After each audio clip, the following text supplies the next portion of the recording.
So, there gets to a point in the game where you have to choose the woman who's been helping you throughout the whole game, Zoe, or your wife. And I understand, you know, to save them.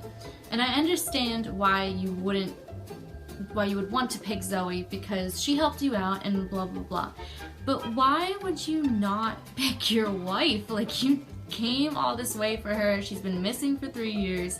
You went through all this shit for her. Why the hell would you not save her? And obviously, if you've watched the game or played the game, you know that, you know, Zoe dies anyway. So it's like, I mean, not that you would have known that, but why would you not save your wife? I don't know.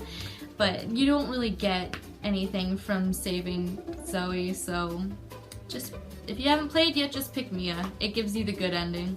So just, I mean, not like the good ending really, all it does is save Mia, so just pick your wife. You went all this trouble for her, just pick your wife. Also have the issue, another, I guess, animation issue or something. I'm just gonna start talking about it because I'm not entirely sure what's going on, and no one really is sure what's going on. So at the very end of the game, the helicopters come to save you, and all of the military people dropped, or whatever they are, drop down, and one guy takes off his mask, and he doesn't look like anyone we've seen before, but he introduces himself as Redfield. So of course, you know, many Resident Evil fans like myself were so confused when this happened, because this is not Chris Redfield. It looks nothing like him. Like, Chris Redfield has undergone several changes, I'd say more so than most of the Resident Evil characters, but really all he's done is bulked up and bulked back down. Like, or I guess that wouldn't be called that way. It's bulked up and then thinned down, yeah. But that's not that big of a change. Like, his face has stayed relatively the same throughout the years. But for some reason, it looks so different now, and there's a couple theories about this. So, first thought is that Capcom just is kind of rebooting the series, so they're just changing the models, which I feel like is a little silly, because I don't see what was so wrong with Chris's face, but whatever. Two, they're thinking that it's not Chris Redfield at all. Even though Redfield is listed in the credits, people might be thinking that this man calling himself Redfield to save Ethan was actually Hunk. Because especially once you get up in the helicopter, they show the side of the helicopter and it says Umbrella on the side.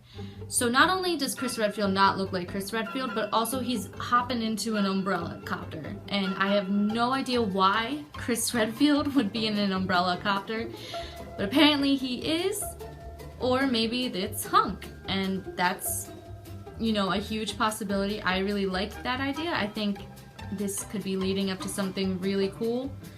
Or, you know, Capcom just really fucked up on faces. I don't really know. Going back to things that I loved about this game, just because this is a huge spoiler, Nana. So the old lady throughout the whole game, besides the fact that she's, you know, creeping you out through the whole game, her head turns towards you as you move, which is so creepy, so cool. She ends up being the main antagonist. It was actually the little girl, Evelyn, which I thought was really well done. You know, I was a little nervous about, you know, another little girl antagonist who's creepy and possesses people. Like, it's so common, but I loved it. I thought it was really well done.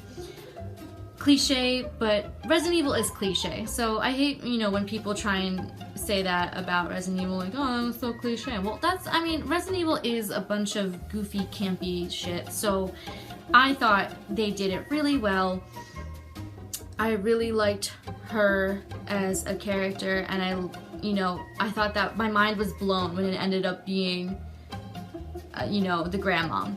I thought, you know, obviously she's not the grandmom, but you think she's the that's the grandmom, and Evelyn is a different character. When you find out they're the same person at the end of the game, you know, mind blown. So as the credits rolled, which they are amazing, by the way, really well done, I was wondering, you know, thinking about the whole game, thinking about what I just saw and what I liked about it, what I didn't, and I was wondering to myself, you know, was this a Resident Evil main game?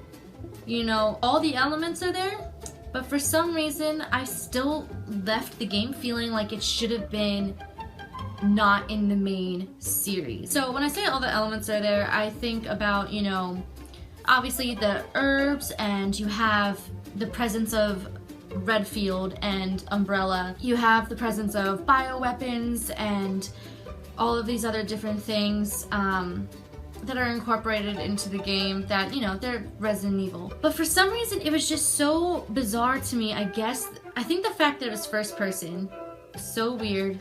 The only other first-person type of Resident Evil games have been, you know, not in the main series. This almost should have been in, you know, a side game and not in the main series, especially compared to like Revelations and Revelations 2. I just really feel like those fit more into the main game series than this game did. But I do understand that they are taking the series into a new direction, so I guess that's why they had it as a main game instead of a, you know, on the sidelines. I don't mean to call it that. But I think that's definitely something, not that I'm struggling with, but it's something that I'm just trying to think about, why it doesn't really feel completely like Resident Evil. But you know, I don't know if that's a bad thing. I actually think it might be a good thing, because it had all the Resident Evil elements in there and it was fun. It was a lot of fun. It was creepy. It was hilarious at times. It was sad at times. It was just, it looked like a lot of fun, and I didn't even play it. So that's why even though I know everything that happens, I still want to play it. And I think that should be noted. I'm excited to see where the Resident Evil series goes after this. You know, I hope to see more games like this, maybe first person. I'm looking forward to see if Ethan and Mia are featured in future games. I would like to see them, at least maybe in a side game, maybe not the main series, but I feel like with the ending that we had for this game, it's leading up to something great. But I don't know. I'm not sure what's in store, and I think that's kind of cool. But that's just me. That's really all I have to say about the new Resident Evil game. I think if you have not played it or watched it yet, you should definitely do so. It looks like a lot of fun. I'm definitely going to pick up a copy when I can, because it looks like a whole lot of fun. It's terrifying. There's a lot to explore. It's just, I feel like a solid game, and I'm excited to see where the Resident Evil series takes off from here. Thank you so much for watching. If you like this video, please give it a big thumbs up. I will be producing more anime and video game related material in the near future, so keep on looking out for my videos if you like them.